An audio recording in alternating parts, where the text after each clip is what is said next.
चौकीदार मेट्रो मुंबई।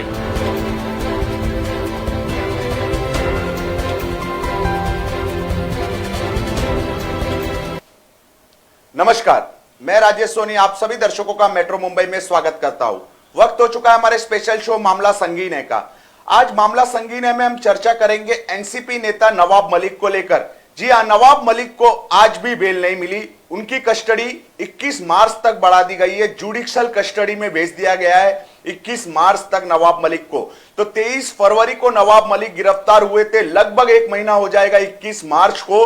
तो एक महीने तक अब नवाब मलिक ईडी और अब जेल में रहेंगे। आज ईडी की कस्टडी खत्म हो जाएगी, अब वो जेल में जाएंगे। नवाब मलिक को 21 फरवरी तक अब जेल में रहना पड़ेगा। 21 फरवरी को फिर सुनवाई होगी और फिर बेल मिलने को लेकर कोई उम्मीद नवाब मलिक के लिए होगी। तब तक 21 मार्च तक उन्हें जेल में रहना पड़ेगा। वहीं नवाब मलिक के परिवार वालों की भी परेशानी बढ़ सकती है।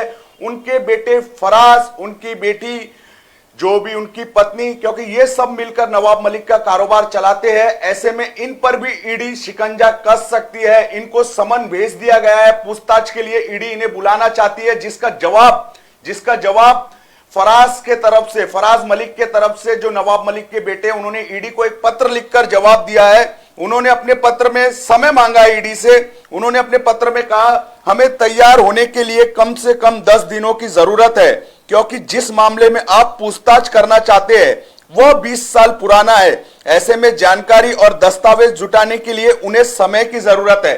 तो नवाब मलिक का पूरा परिवार इस समय जांच एजेंसी ईडी के रडार पर है, क्योंकि नवाब मलिक पर काफी गंभीर आरोप लगे थे कि उन्होंने अंडरवर्ल्ड डॉन दाऊद इब्राहिम के लोगों से जमीनें खरीदी थी। 93 ब्लास्ट के जो आरोपी थे उनसे व्यवहार किया था और उनके साथ उनके घनिष्ठ व्यापारिक संबंध है। ऐसे आरोप महाराष्ट्र के पूर्व मुख्यमंत्री देवेंद्र फडणवीस ने लगाए हैं। तो नवाब मलिक की परेशानी लगातार बढ़ते जा रही है।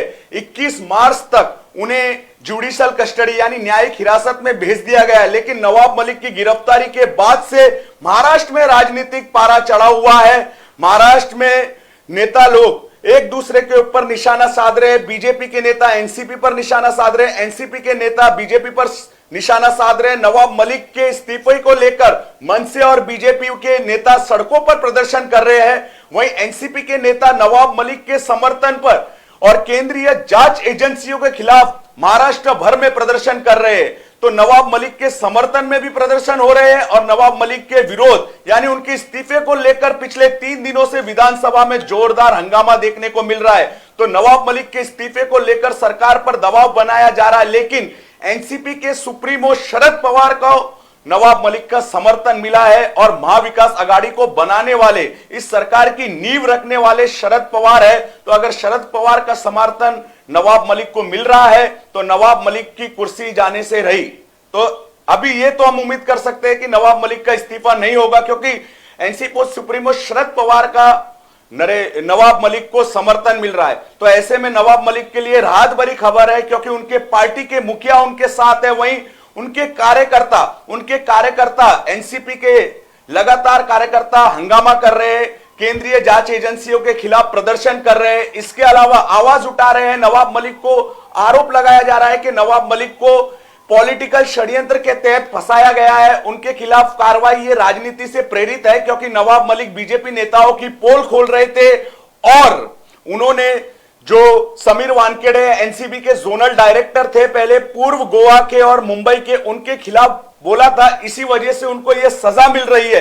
तो नवाब मलिक पर गंभीर आरोप लगाए थे देवेंद्र फडणवीस ने। 9 नवंबर 2021 को एक रिपोर्ट देख लेते हैं कि नवाब मलिक के साथ आगे क्या हो सकता है और उनकी परेशानी आने वाले दिनों में कितनी बढ़ने वाली है। एक रिपोर्ट हमने आपके लिए तैयार की है, उस रिपोर्ट के माध्यम से समझिए अब नवाब मलिक के पास क्या विकल्प बचते हैं और आगे कितने दिनों तक उन्हें परेशानियों का सामना करना पड़ सकता है और कब उन्हें बेल मिलेगी या उन्हें लंबा जेल में रहना पड़ेगा। एक रिपोर्ट देखिए। महाविकास आघाड़ी सरकार में अल्पसंख्यक मंत्री और राष्ट्रवादी कांग्रेस पार्टी के प्रवक्ता नवाब मलिक को 21 मार्च तक न्यायिक हिरासत में भेज दिया गया है। अब मलिक की रवानगी जेल में कर दी गई है। विपक्ष के नेता देवेंद्र फडणवीस ने 9 नवंबर 2021 को आरोप लगाया था कि मंत्री नवाब मलिक के अंडरवर्ल्ड से संबंध है। मलिक ने दाऊद इब्राहिम के गिरोह से जुड़े लोगों से जमीन खरीदी थी। ये जमीनें मुंबई बम धमाकों के आरोपियों की है। मलिक के सरदार शाह वली खान, हसीना पारकर और सलीम पटेल के साथ घनिष्ठ व्यापारिक संबंध है। फडणवीस ने आगे आरोप लगाया था कि दाऊद के दोनों लोगों ने मुंबई के एलबीएस रोड पर करोड़ों रुपयों की जमीन मलिक के रिश्तेदारों के स्वामित्व वाली कंपनी को थोड़े से पैसों में बेच दी थी। जांच एजेंसी ईडी को जमीन के लेन देन को लेकर सबूत दाऊद इब्राहिम के भाई इकबाल कासकर से पूछताछ में मिले थे। इस मामले में मलिक को गिरफ्तार किया गया है। News desk, metro Mumbai. Mahavikas Aghadi सरकार। आपको बता दें कि पिछले साल जब नवाब मलिक ने समीर वानखेड़े के खिलाफ मोर्चा खोला था, क्योंकि नवाब मलिक के दामाद को भी गिरफ्तार किया था एनसीबी ने, उनके पास कुछ नशीली दवाएं मिली थी, कुछ पदार्थ मिले थे, हालांकि उनको हर्बल तंबाकू बताया था नवाब मलिक ने, जिसके बाद बीजेपी और नवाब मलिक आमने सामने आ गई थी। पूर्व मुख्यमंत्री देवेंद्र फडणवीस ने कहा था दिवाली के बाद एक बड़ा बम फूटेगा, तो यह बम वही था कि नवाब मलिक की गिरफ्तारी होने वाली है, और उन्होंने नवाब मलिक पर गंभीर आरोप लगाए थे। देवेंद्र फडणवीस ने नवाब मलिक पर क्या आरोप लगाए थे यह हम आपको बता रहे हैं, डिटेल में सुनिए।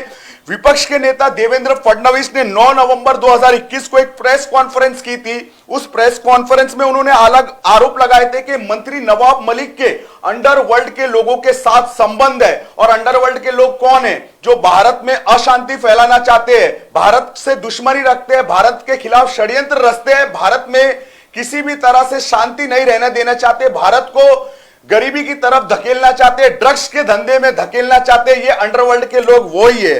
तो मलिक आगे देवेंद्र फडणवीस ने क्या आरोप लगाए थे हम डिटेल में आपको याद दिला रहे हैं। मलिक ने दाऊद इब्राहिम के गिरोह से जुड़े लोगों से जमीन खरीदी है, तो इसी जमीन को लेकर ईडी ने उन्हें गिरफ्तार किया है। उन पर आरोप है यह जमीन मुंबई बम धमाकों के आरोपियों से खरीदी गई है। 93 बम ब्लास्ट के आरोपियों से यह जमीन खरीदी गई है। तो यह बेहद गंभीर आरोप है नवाब मलिक पर। मलिक के सरदार शाह वली खान और हसीना पारकर और सलीम पटेल के साथ घनिष्ठ व्यापारिक संबंध है। तो हसीना पारकर दाऊद इब्राहिम की बहन है, गैंगस्टर दाऊद इब्राहिम की बहन है, और Dawood Ibrahim most wanted terrorist है इंडिया का। उन पर 93 बम ब्लास्ट का आरोप है, और वो इस समय पाकिस्तान के कराची शहर में छुपा हुआ है। और इस बम ब्लास्ट में करीब 257 लोगों की जान चली गई थी। तब से दाऊद इब्राहिम की देश की सभी बड़ी केंद्रीय जांच एजेंसियां उनकी तलाश कर रही है और उसे पकड़ने की पूरी कोशिश कर रही है। आपको बता दूं फडणवीस ने इसके अलावा क्या आरोप लगाया था। दाऊद के दोनों लोगों ने मुंबई के एलबीएस रोड पर स्थित करोड़ों की जमीन मलिक के रिश्तेदारों की वाली कंपनियों को थोड़े से पैसों में बेच दी। तो यह बहुत गंभीर आरोप था। कुर्ला के एलबीएस रोड पर करीब 300 करोड़ रुपए की संपत्ति थी, उसे नवाब मलिक के रिश्तेदारों को महज 30 लाख रुपए में बेच दिया गया। तो यह भी एक गंभीर आरोप था, और यह मामला करीब 20 साल पुराना है। यह व्यवहार 2005 में हुआ था। जांच एजेंसी ईडी को जमीन के लेन देन को लेकर सबूत दाऊद इब्राहिम के भाई इकबाल कासकर से पूछताछ में मिले। तो ईडी को नवाब मलिक के खिलाफ सबूत कहां से मिले? तो ईडी ने दाऊद इब्राहिम के भाई इकबाल कासकर को कुछ दिन पहले गिरफ्तार किया था। जब उससे पूछताछ की गई तब उसने नवाब मलिक का नाम ईडी के सामने लिया, और जिसके बाद 23 फरवरी को ईडी ने नवाब मलिक को लंबी पूछताछ के बाद गिरफ्तार कर लिया। आपको बता दूं 23 फरवरी के दिन ईडी ने नवाब मलिक के घर पर सुबह रेड मारी थी, और लंबी पूछताछ चलने के बाद शाम 4:30 बजे तक नवाब मलिक को उनके घर से गिरफ्तार कर लिया गया। और इस गिरफ्तारी के बाद से महाराष्ट्र में राजनीतिक माहौल गरमाया हुआ है, और दोनों तरफ से एक दूसरे पर आरोप प्रत्यारोप लगाए जा रहे हैं। और महाराष्ट्र सरकार के खिलाफ पिछले 3 दिनों से विधानसभा सत्र में जोरदार विधानसभा के बाहर हंगामा कर रहे बीजेपी के नेता, बीजेपी के एमएलए और बड़े बड़े नेता ऐसे नारे लगाए जा रहे, गोली मार इस बुरे बेकार से नारे लगाए जा रहे हैं जो हम आपको बोल के भी नहीं सुनाना चाहते, क्योंकि ऐसे ऐसे नारे हैं जो हम आपके सामने बोल नहीं सकते, लेकिन ऐसे ऐसे नारे उनके खिलाफ लगाए जा रहे हैं। इस्तीफे की मांग की जा रही है क्योंकि ऐसा कहा जा रहा है कि ठाकरे सरकार दाऊद के साथ संबंध रखने वालों को अपने मंत्रिमंडल में जगह दे रही है। तो नवाब मलिक की आने वाले दिनों में मुसीबतें बढ़ सकती है, और इसी वजह से सरकार इस समय थोड़ी दबाव में है, क्योंकि विपक्ष लगातार प्रदर्शन कर रहा है नवाब मलिक के इस्तीफे को लेकर। तो क्या नवाब मलिक का इस्तीफा होगा या नहीं, ये तो आने वाले वक्त ही बताएगा। लेकिन नवाब मलिक के इस्तीफे को लेकर चौतरफा मांग उठ रही है। बीजेपी के साथ साथ राज ठाकरे की पार्टी महाराष्ट्र नवनिर्माण सेना ने भी आज बेलापुर में प्रदर्शन किया। नवाब मलिक के इस्तीफे को लेकर मांग की गई और उन पर अंडरवर्ल्ड से संबंध रखने के आरोप लगाने को लेकर उनके खिलाफ नारेबाजी की जा रही है। तो क्या वाकई में नवाब मलिक के अंडरवर्ल्ड के लोगों से संबंध है? क्या नवाब मलिक दाऊद इब्राहिम के साथ देते थे, उनके साथ व्यापार करते थे, उनके साथ व्यवहार रखते थे? और जो 93 ब्लास्ट के आरोपियों से क्या वाकई में नवाब मलिक ने जमीन खरीदी? अगर यह आरोप सच होते हैं तो नवाब मलिक की आने वाले दिनों में परेशानी बढ़ेगी और इस मामले में एनआईए की भी एंट्री हो सकती है। एनआईए वही संस्था है, वही एजेंसी है जो आतंकवाद से जुड़े सभी मामलों की जांच करती है देश में। आपको पता होगा एंटीलिया मामला, जहां देश के सबसे बड़े उद्योगपति मुकेश अंबानी के घर के बाहर जिलेटिन की छड़ें रखी गई थी और इसमें सचिन वाजे और प्रदीप शर्मा जैसे कई पुलिस वाले गिरफ्तार हुए थे। और इसी मामले के बाद वसूली का प्रकरण उजागर हुआ था मुंबई में, महाराष्ट्र में। और इस मामले के कारण पूर्व गृह मंत्री महाराष्ट्र के दिलीप वलसे पाटिल की कुर्सी तक चले गई थी और वो अब तक पिछले 1-1.5 साल से वो जेल में बाहर नहीं निकल पाए। इस मामले में ऐसे बुरे फंसे। तो क्या नवाब मलिक भी बुरे फंसने वाले इस मामले में? ये तो आने वाला वक्त ही बताएगा। क्या नवाब मलिक किस मार्च को रिहा हो जाएंगे, ये उस दिन पता चलेगा। लेकिन नवाब मलिक के साथ साथ उनके परिवार पर भी आने वाले दिनों में जांच एजेंसियां शिकंजा कस सकती है, क्योंकि ईडी ने इन सभी को तलब किया है, फराज मलिक को। और फराज मलिक और नवाब मलिक को आमने सामने बैठाकर ईडी पूछताछ कर सकती है। तो ये पूरे मलिक परिवार के लिए परेशानी का समय है, संकट का समय है। आने वाले दिनों में मलिक के साथ साथ उनके बेटे के भी गिरफ्तार होने की संभावना है। अगर इस व्यवहार में इन्वॉल्व निकले, अगर उन्होंने भी इस तरह का कोई व्यवहार किया है, अंडरवर्ल्ड के लोगों के साथ व्यापार किया है, संबंध रखा है, तो उनके भी गिरफ्तार होने की संभावना है। आज के लिए मामला संगीन है में बस इतना ही। अगर आप कोई मुद्दा देखना चाहते हैं मामला संगीन है में, तो आप जरूर कमेंट करके बताइए। हम उस मुद्दे को जरूर आपके लिए पेश करेंगे और आपको डिटेल में जानकारी देंगे उस मुद्दे के बारे में। कल फिर आपसे मुलाकात होगी इसी शो मामला संगीन है में। तब तक देखते रहिए मेट्रो मुंबई। मेट्रो मुंबई पर खबरों का सिलसिला निरंतर जारी है। तब तक के लिए नमस्कार। नया अंदाज, नया तेवर, बड़ी नजर, सही खबर, हर समय हर जगह तैयार।